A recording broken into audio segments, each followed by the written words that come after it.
Everybody in the entire world hates RPGs. This is a universally accepted fact. So why would I ever subject myself to a game that nobody enjoys? Well, it has a funny blue guy.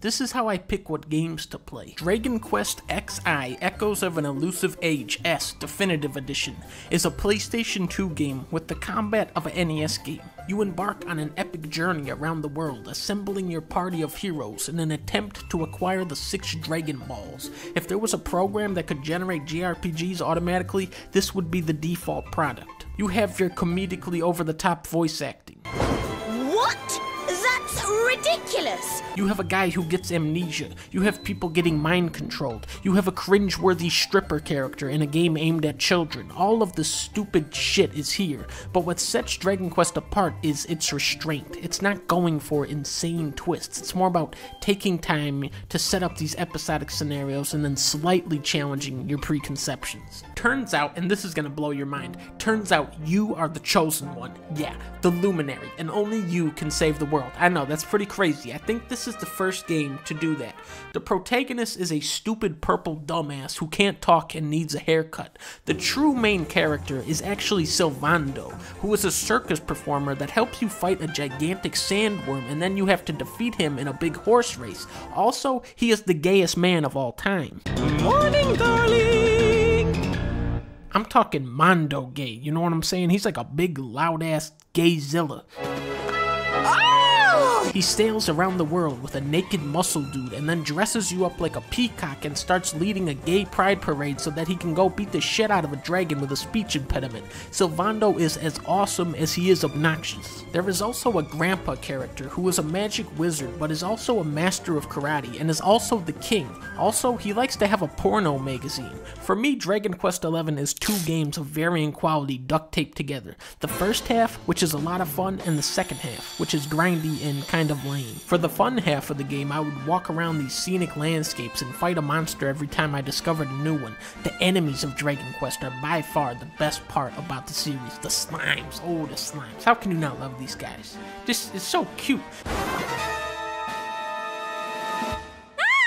Monsters! They even turned him into a controller. It's the worst shit I've ever seen. Look at the toe. Look at the, look at the bat. Oh, the bat. He is so goofy. Come on, you gotta give it up for these bats. Plot, plot, plot.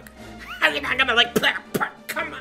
Plot, plot. Oh, but then you gotta stump chump, ladies and gentlemen. You have masterful characters like Fun Ghoul and Devilman that jumps out of a treasure chest. It's the animation that really brings them to life. Look at this crazy motherfucker called Cruel Cumber. He's a big ass cucumber, and when you beat him, his spear flies into the air and impales him. Not only are there no random encounters in this game, the enemies in the world are so easily avoided that who you fight is entirely in your hands. I would go into a dungeon with 70 monsters and fight maybe 6 of them just to see the new enemy designs, and this playstyle was completely valid until a certain point. When I hit the octopus boss, he just did not give a fuck about me. He started one-shotting every guy in my party on every single attack.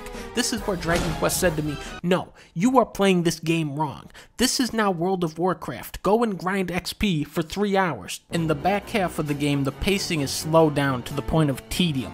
You are going to hear this song a lot.